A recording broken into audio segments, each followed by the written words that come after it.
I'm going to pass things off to Lori Moran, who's going to tell you a little bit about our Educational Assistance Special Needs Support Program. Lori, welcome. Thanks, Ryan. Just to speak to your comment about different start dates, the Educational Assistance Special Needs Support Program is one of those programs that actually annually has 2 start times. There is a group that starts in the fall and works and is in courses and classes and placements from fall till the end of April, and then returns for the following fall in the academic sort of traditional school year. And then we have a group that also starts in January, and that group starts in January and goes all the way through to a year April. So there's the occasional 1-week break off between different terms, but it's pretty much continuous for that period of time where, so if a group starts in September, they graduate at the same time as that group that starts in January. So depending on your lifestyle and your, where you're at in life, whether you want to match with your kid's school environment or your work situation, all those kind of things, there are those 2 options to look at, and they all catch up together for the second year. So all of the students that start in the fall blend in and are combined with the students who start in January. So that does give you 2 different opportunities and 2 different ways of looking at how you would want to space out your time. If someone wants to move to the next slide, that'd be great. I'm going to brag for a minute. One of, I think, of our unique things and one of our strongest assets is the team of faculty we have. I've included at the top our divisional academic advisor, because we have someone on campus for different programs, including ours, that her primary job is to help students navigate their best choices for their course selection term by term, whether they start in the fall, whether they start in January, whether they start out as full term or full time, I should say, sorry, and then decide that with other things going on, they need to drop a course here or there or spread things out differently. And she can help students map out a plan that meets both their college requirements and the individual students. So she's an awesome asset to our team. The rest of our team, including a field placement officer whose sole responsibility is to help you navigate when you go out on placements. And she's got experience both in adult settings and school settings and placements. And for the rest of us, you've got a range of people with teaching degrees, special education degrees. Some of our faculty have actually been and started out as EAs and continued their education and ended up either being teachers or working in agencies specific for individuals with autism or learning disabilities or a variety of different settings, and then ended up here as well. So we have a really broad-based, diversified group, personality-wise, teaching style-wise, and experience-wise, which I think students really get the advantage of. Next slide, please. Thank you. I think I've kind of covered this one. It just, except for the fact that it takes 2 years.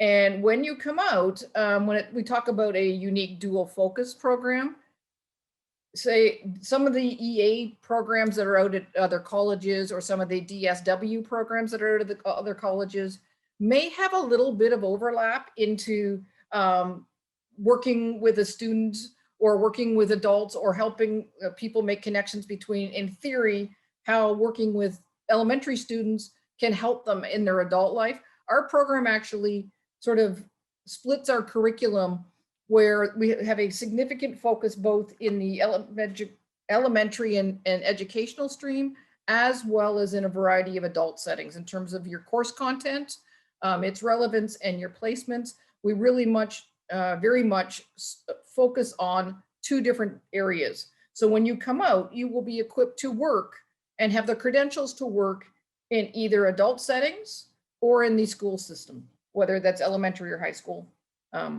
So it does have 2 paths.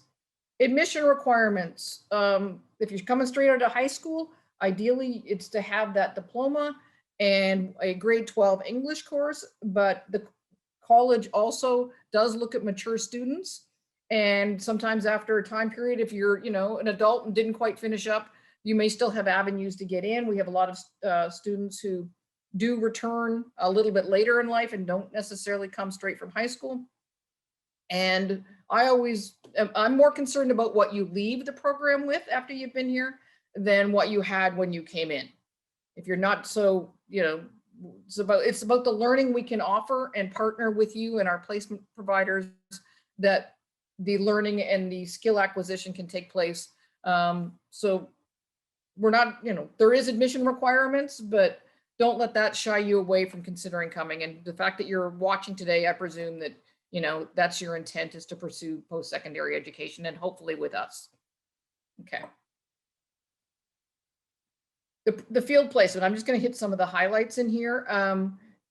You get a placement 3 times, and I know it's on one of the other slides, but I'm going to, for time space, I'll overlap a little bit.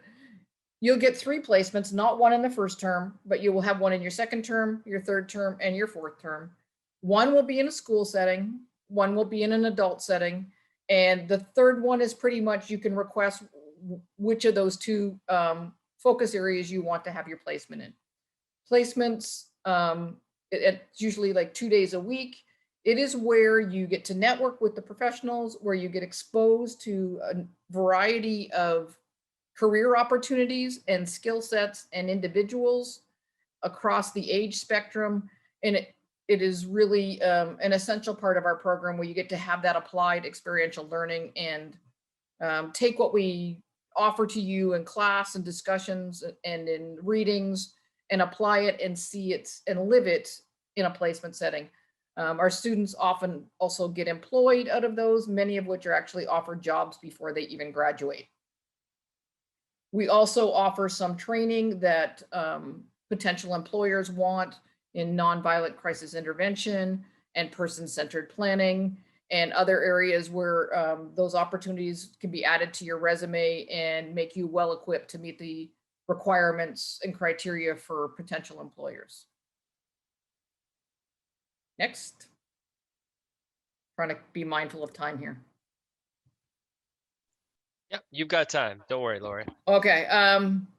Some program highlights. Some of the boring parts, you're going to have to go through the legislation for both sides. But when you get out into your placements, then you know that you're doing things that are best practices and that are promoting respect and dignity and inclusion and safety and all of those kind of things. For those of you who haven't been in school for a while, or there were certain subjects that you didn't like while you were in high school, we will bring in elements of current literacy, for an example, or numeracy and math, and help you look at strategies and how to support students who struggle with those things. And it kind of serves as a bit of refresher for you too, if it's been a while since you've kind of had to dabble in elementary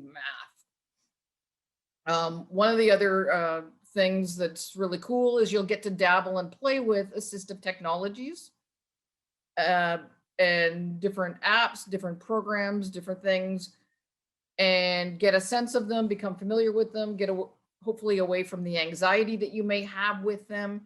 And the other thing is the program has many links to other programs, including the one that's included in the ABS program that's included in this open house presentation today, but other things with Niagara University in the States for teaching degrees and some things like that. Okay, next. I'll go to the bottom bullets. High employment standards and satisfactions. We do surveys continually with our placement employers, with our grads, with our current students, and we take that feedback and try to consistently improve what we do, identify any gaps in learning, try to stay current with technologies and curriculum and everything else that's happening in the educational field and the adult service sectors. And the feedback we are getting from our grads and from our placement providers and partners is that our people are satisfied with their job and their employment rates are high. It's something like 90% of our students get employment within, the first year of graduation. So if you're looking for work, there is work out there, and the pandemic made it really clear that there's a shortage, and employers are coming to us. We have a job fair in a few weeks. They're coming to us saying, we need workers, we want qualified students, we want students from your program. How can you help us network that and get that happening? We set up interviews where they come in and they, interview our students and hire on the spot sometimes. So, it may take a little while with part-time to get a full-time job, but there's lots of work. And the other benefit of the dual focus is many of our students work in both fields. They do some part-time stuff in adult settings, whether that's group homes or community integration programs, and work in the school system as well, whether that's relief or part-time. So that part's an awesome benefit, I think, and something to keep in mind if that's your goal in coming into this program, is the outcome of a job. We seem to be really good at having that happen. These are just a couple of pictures of things that may happen in a school setting where, we're going to still go back and do the hands-on things. It's not just all about technology. There's a place for both, and you will be taught how to make activities to help students learn, different strategies that you will do one-on-one or in small groups with students for them to support their reading, and different tools for math. And you'll be engaged with students, you'll be engaged with teachers, you'll be engaged with other individuals in your courses as well as out in your placements. Next. Same thing. We have a snoozlin room on campus. And if you're not familiar with that, it's similar to what you would see in a school setting, where students with sensory concerns or other concerns may go and utilize that to help them in their learning and maybe their anxiety and their stress. And there's a whole bunch of different strategies that are technology based that can help with a range of skills for individuals, whether they're adults or children. And you'll get the chance to play with these things, learn how to use them, learn how to clean them, and how to help someone else use them. And we have those resources on campus, and you will also see them out on your placements. Placement, I think I've covered everything on this slide. So, yeah. And we now have a current student who I believe is with us and is going to share her perspective today. Abigail, if you're here, you want to make a comment? Okay. Hi, everyone. Are you hearing me? Yeah, we hear you, Abigail. Okay. I'm not sure if you can see me. Yeah, so we can see you, yeah. Okay. All right. So I am a second year student and I'm enrolled in the Educational Assistant Special Needs Support Program. I'm third semester. First off, I'm still online. I started school online, which was an adjustment for me, and that's due to COVID. I've never learned on an online platform before. I'm used to being in the classroom, but I can say that my experience learning online was good. I actually enjoy online learning, and the professors, they were accommodative in how they designed the courses. They were very reachable, and I just encourage students in doing your courses. If there's something that you don't understand or you need clarity on, I encourage you to reach out to your professors. Send them an email. Let them know what you need clarity on. Let them know what you might be struggling with. And Niagara College also has great support systems in place to accommodate students who might need a little more help in a particular course. So find out. Sorry. That's okay, you're back. Here we go. Yeah, sorry about that. All right, so find out what support systems are in place and what you have access to, and utilize the resources that are available to you as students. They do help. in terms of courses, personally for me, my first year, it involved a lot of reading material, mainly focusing on the history of disability and what it is that you are expected to do as an EA. You will learn about IEPs, that is individual education plans, learning plans for students in the school settings.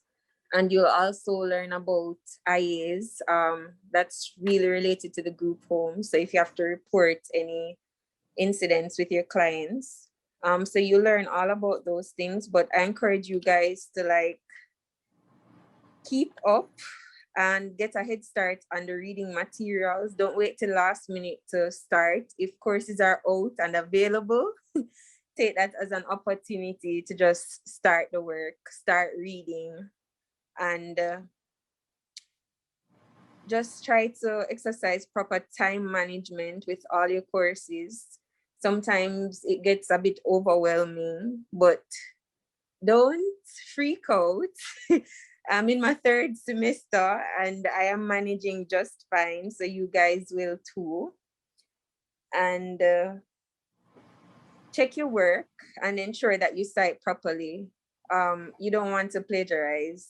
And the professors will stress this as well. Don't take it lightly. It's pretty simple to just give the reference. So please just do it. It will save you a lot of heartache and problems down the line. The courses you'll find are pretty essential in terms of what you learn and how you can apply those strategies and methods that you learn in the courses to the actual field. So whether you're placed in a group home setting or a school, whatever you learn during the courses or throughout the program, you'll be able to apply it in the actual work field. So pay attention in your classes, and try to do your best with your assignments. Try to hand them in early, not late, and just don't wait until last minute, because then you might find yourself handing in mediocre work, which you don't want to do, because the professors, they want you to pass and the courses are not designed for you to fail. So guys, just do your best. Sorry, I made notes. No, you're doing great. Thank you. Rumor has it you're working already in the field. Is that correct? Yes, I'm at a group home. So guys, when you do your placements, it's an opportunity to like sell yourself. So you want to use that opportunity and just to tap into that opportunity. So when you start your placements, yes, you're going to be a bit nervous at first because you're actually now going into the work environment to exercise all that you have learned.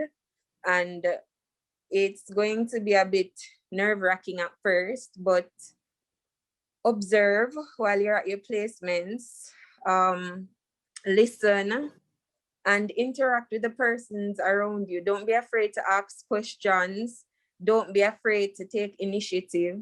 So if you're there for a few weeks and you think that you're able to manage something independently, let your supervisor know. And don't just jump and start like doing stuff.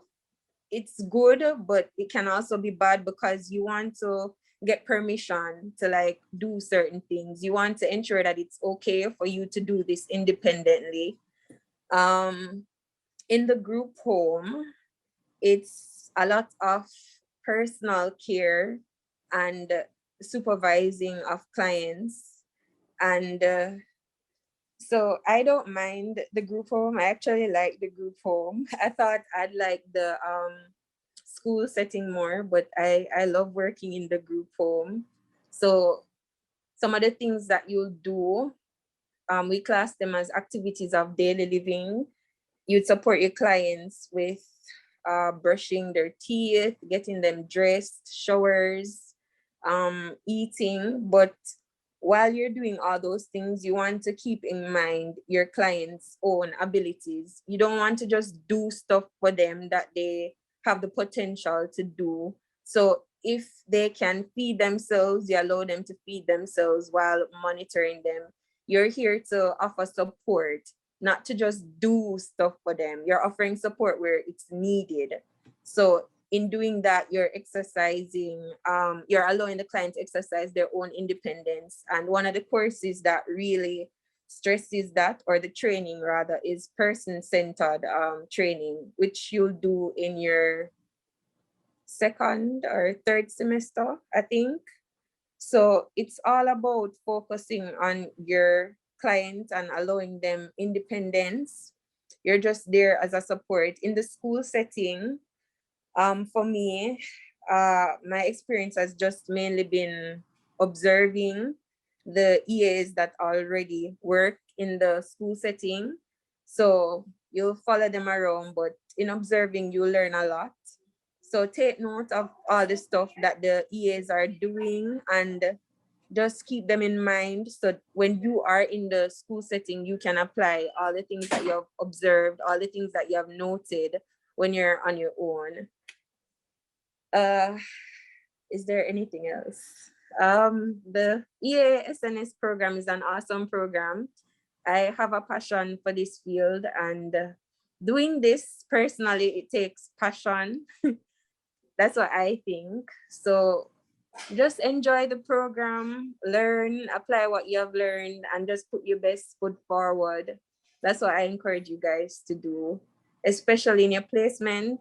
It's an opportunity for you to sell yourselves. So through my placement, I secured a job at a group home, which I'm loving. So, I mean, the jobs are there, so you just have to do your best. Okay. Thank you, Abigail. That was awesome. You're welcome. Thank you. And she's at work right now, so she's got to go back to her job. That's why she's wearing the mask. No, Yes, that's I am. amazing that you were able to join us from the job you got from placement. That's incredible. Thank you. Thank you. You're welcome. All right. Okay, I'm just going to read the top box of one of our grads that just sort of speaks to the same kind of experience. It says Niagara College has created the stepping stones to establish a foundation for an uplifting and challenging career as an educational assistant. This grad worked in the school setting. Through the combination of school and work experience, I have learned to look beyond the big picture, meaning it is not about the big picture alone. It is about the small steps, the bright smiles, the new words repeated, the task strips completed, and the aha moments when a child's face when they've checked off the done column. It's these small but powerful fundamentals that have opened my eyes and brightened my soul to the endless possibilities of success of a child. It's about what they mean by the aha moments is when you're working with somebody, whether they're an adult or a child, and suddenly they get it because you've explained something a different way, shown them something in a different way, and you see the expression on their face and in their eyes and the smile when they suddenly understand something that they never understood before because you helped them do it. That's the aha moments. So that's what she's referring to.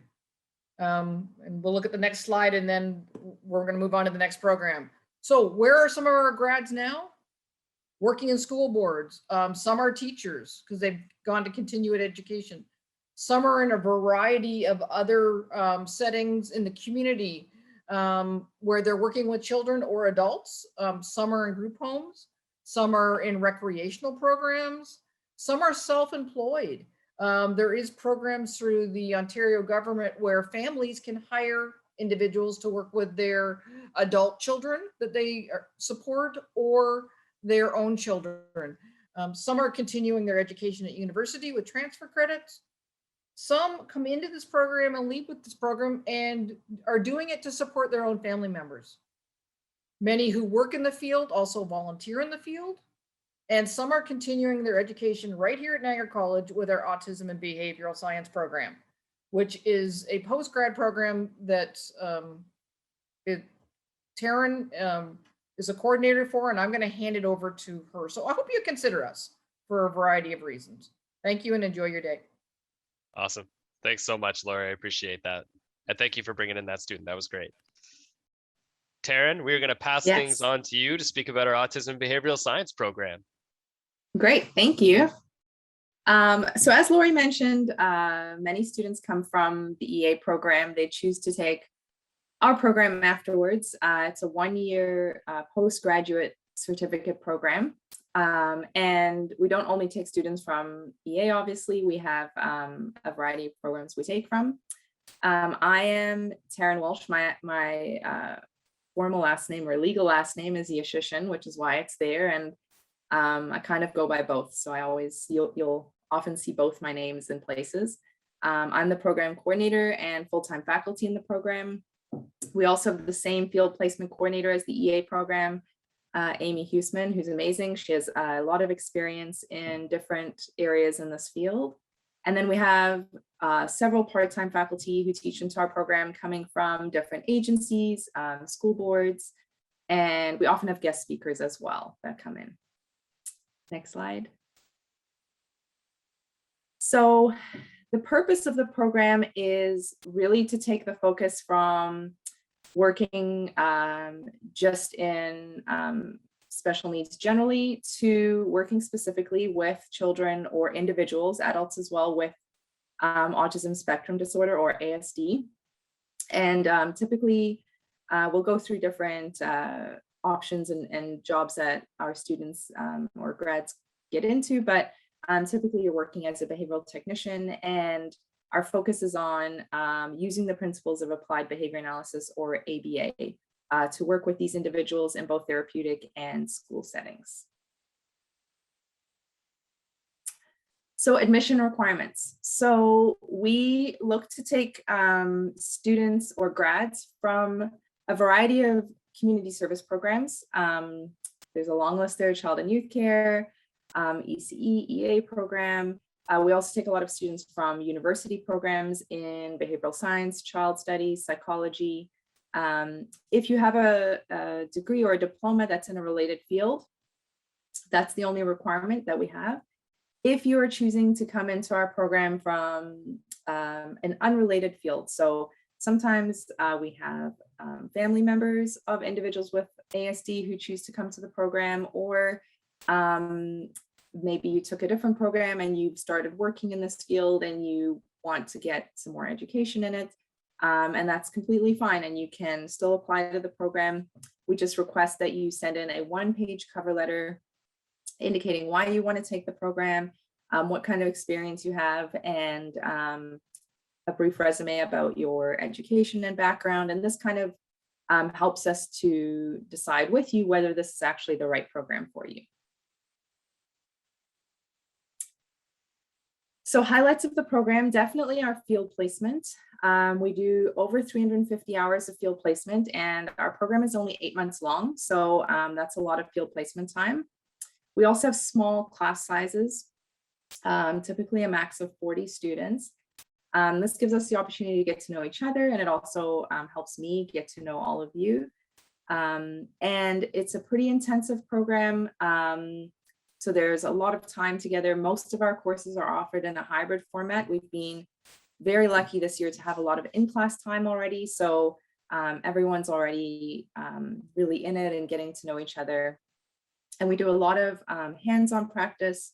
And we also use iBooks and iPad apps. So that really, just a lot of hands-on stuff and a lot of practice rather than tons of theory, although there is a lot of theory in the program. But that one of the highlights that people always say is it feels like we really connect in the program and like really get into the material and learn that way. Additionally, we are what's called a verified course sequence. So the Behavior Analyst Certification Board and ABAI, which is Applied Behavior Analysis International, they've approved our courses or course sequence within our program as meeting the coursework requirements for eligibility to take the board certified assistant behavior analyst examination. There are additional requirements involving placement time, field supervision, and supervision by a board certified behavior analyst. but coursework wise, taking the program completes that for you. And there's the list there is of the 6 courses within the program that meet that requirement. Placement opportunities, we have lots of placement opportunities. Typically, we give students as much choice as possible as to where you would like to end up doing your placements. Most of our placements are within school boards or clinical settings is what we call it, but basically autism and children's services, providing intensive one-to-one therapy, working in respite programs, working in group settings. We have some placements that are in more consultative models where you're following behavior therapists to different clients within their homes, community, school-based settings. And then we do have some placements in residential facilities as well.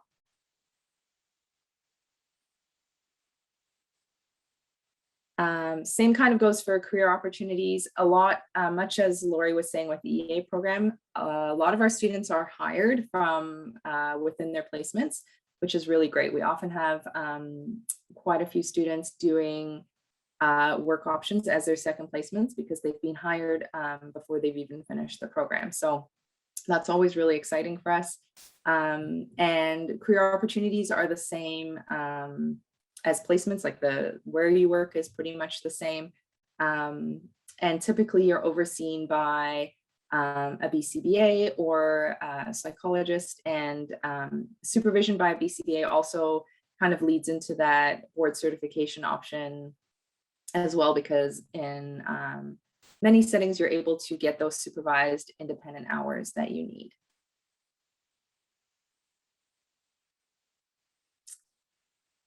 So where are our graduates now? Many are working in the field. So many are working as what we call instructor therapists, working in one-to-one therapy or in group programming. A lot of our students pursue further education. So we often get students who come from diplomas or degrees and they're unsure of what they want to do next. They just know they want their focus to be in autism. And so they'll take our program and then choose to still pursue a master's degree afterwards, or even pursuing education, certification, sorry. We have a lot of students who work in school boards, often starting as EAs and then moving into positions like ABA facilitators or lead EAs. And then we have a couple of students who are now BCBAs in school boards and in clinical settings. So really a wide variety, and a lot of people kind of move further along from just taking our program. And something exciting that I put as the last bullet point there is that one of our very first graduates from the program actually teaches into our program now as a part-time faculty. So it's kind of like a full circle that she's come. That's awesome. Thank you very much, Taryn. You're welcome. Yeah, glad to hear. It's always cool to see that seriously full circle of a student becoming a teacher, right? That's really neat. Yeah. So this kind of brings us to the section of our presentation where I like to cover a bit about what might be next for any of the attendees that are watching, or those of you who might be watching the recording after the fact. And so if you have questions right now, for those of you that are attending the session, please don't hesitate to write those down in using the Q&A button at the bottom of the screen. You can just click that, a box will come up and you can type in questions that we can answer for you. But in regards to any questions you might have after today, please don't hesitate to visit niagaracollege.ca/visit. You can set up an appointment with myself or whomever it might be to really get this conversation going and start either trying to figure out what program might be right for you, or if it's one of these two programs, that having myself or one of my colleagues connect you with Lori or Taryn to really begin that dialogue. So please don't hesitate to do that. And then most importantly, I think, and I tell potential students this all the time, never make a decision on a post-secondary institution without at least trying to have at least first seen it in person. It makes all the difference in the world to be able to do that. And now that we're offering on-campus tours, and we are hoping hoping to have an on-campus portion of our open house in the new year too for the spring. Being able to do that and take advantage of that opportunity would be great, and just to get a feel for what it might be like to be a Niagara College student. So we have about 20 minutes left in the session right now. So for those of you that are still participating in the session, please, like I mentioned, don't hesitate to write down any Q&A. But with this much time left, Lori and Taryn, if there is anything else that you guys feel you might not have had time to elaborate on or go into a bit more detail for, by all means, take it away and use this time to do so. I was curious though, Taryn, do you find that you have a lot of students coming into your program from Lori's program, or even a multitude of other programs in the community studies? Like, is that a high percentage of your intake? We have a very balanced intake, but we do tend to get a number of students from the EA program, depending on the year.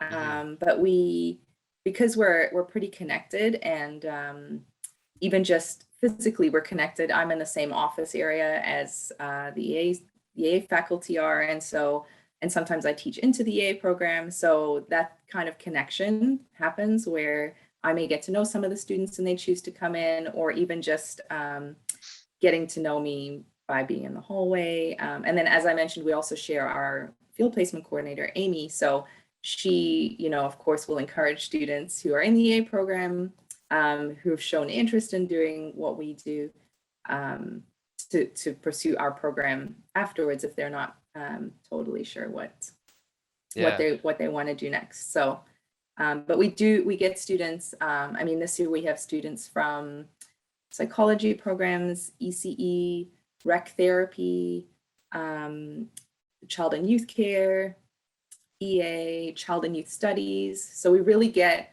a very balanced group. And it's really nice to see how everybody connects the different fields that they come from. And everyone brings different experiences and kind of a different lens to working with individuals with autism, and then how they can use that to kind of teach each other different things within the field as well. So that's awesome. I really enjoy that side of it.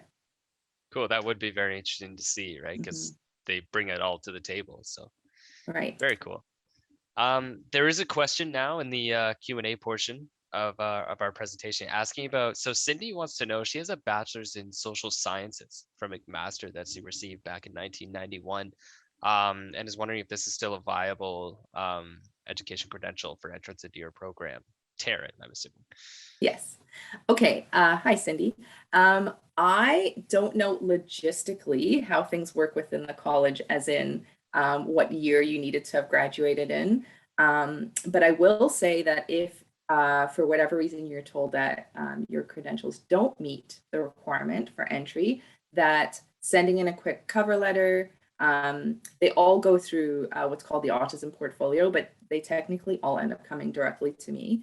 And as long as you put in there why you're interested in pursuing the program, really it's not a judgment of how the letter is written or anything like that. It's just to make sure that it's the right fit. And so assuming that you are at the session because it's something you're interested in, and now you've listened and still answered the question, I assume that that's something that you would want to pursue. And so, so that would be my advice. Is I don't see why it wouldn't be viable for entrance, but if for whatever reason it's not, you'll be directed to send in that cover letter, and just write up a couple sentences to me about, that this is why you want to pursue the program, and we'll move from there. Yeah, awesome. Thank you. There's another question here from Giselle, who first of all wants to thank you both for the information that you shared today. And she hopes to arrive at the end of December to start EAP on January 11th.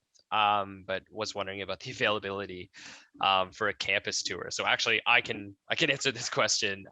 Giselle, you'd be looking at, so earlier I mentioned that niagaracollege.ca/visit website. That's exactly where you're going to go, and you're going to see a tab there for tours and on-campus tours.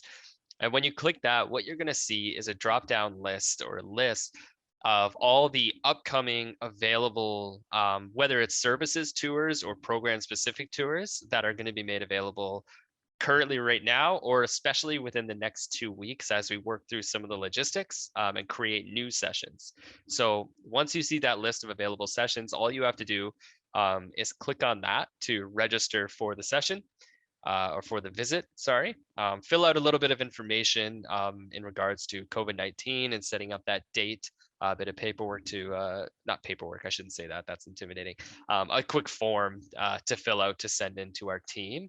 And then they'll be in contact with you to essentially work on meeting you on campus and taking you through that, that experience. So one more time, niagaracollege.ca/visit is the website that you're going to want to visit. I hope that helps. Of course.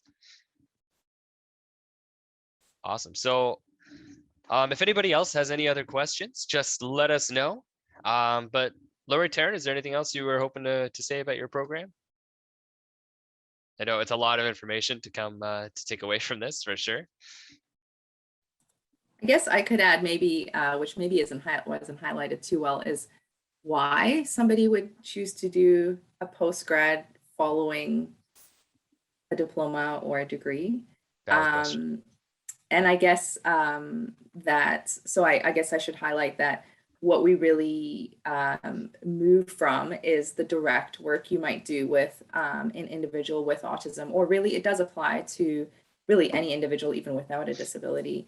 But why you would move, we kind of move from the direct work and support that you could provide to actually writing programs, writing behavior plans, and being able to go into a new setting or with a new client and being able to actually assess their behavior and go from kind of a start to finish side. So it's not just about the direct support we do, but it's actually moving like further than that and actually doing individualized programming and learning how to use different strategies to skill build and to decrease challenging behaviors and things like that. So anybody who's here that's pursuing perhaps the EA program and then would move into our program, that's kind of how it would move. Is in the EA program, you would do a lot of the direct work and how to support individuals and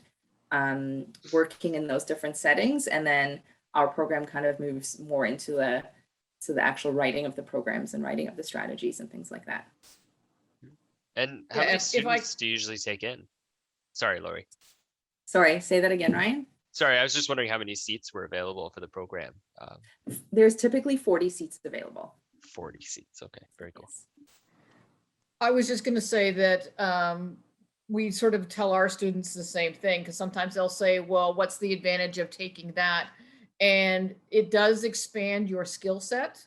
If you're taking the ABA program, or sorry, ABS program, and it expands your career chances. So she's absolutely right. The one is more of a frontline position that often doesn't develop into more than that unless you're staying in the same agency for a number of years and you naturally sort of move through their succession and move upward.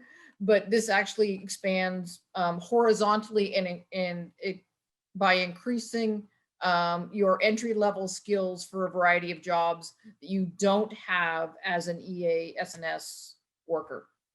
So it is a different set of skills on top of the EA program skills. So it is, that's why it is that next step.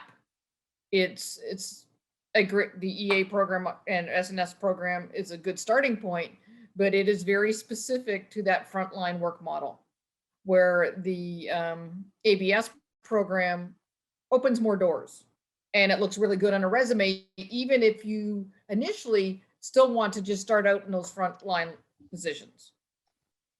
If that makes any sense. Yeah, that's a great point. Thanks, Lori. Yeah. Awesome. Thanks for the input there. That's great. It doesn't look like we've received any other questions. I think you probably have answered the questions that the attendees have come to look for. And Just for posterity's sake, I'll ask one last time if there's anything else that you want these students to walk away with from the session today. And then if no more questions come through, I think we can call the session. I would just say, do your homework, consider your options, and pick which one is best for you.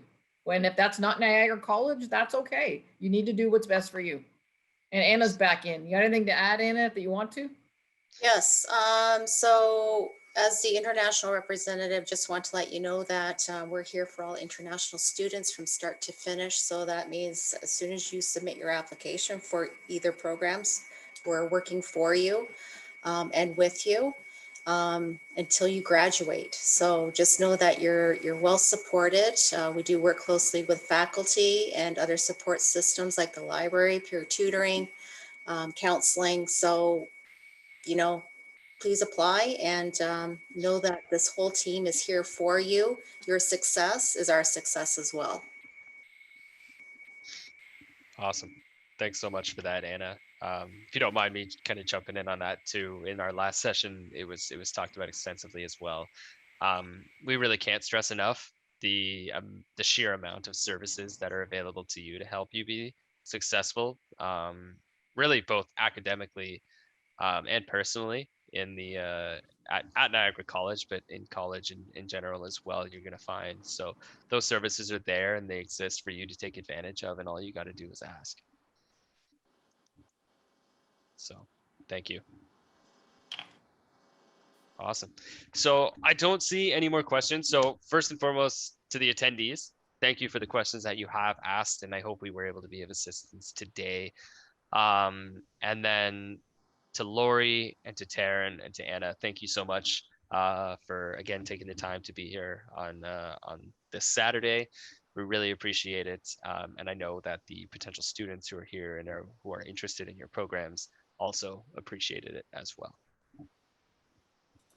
Thank you, Ryan. Awesome, thanks. So I hope you you all enjoy the rest of your weekend. You too. Thanks again. Thanks. Perfect. Take care, everyone.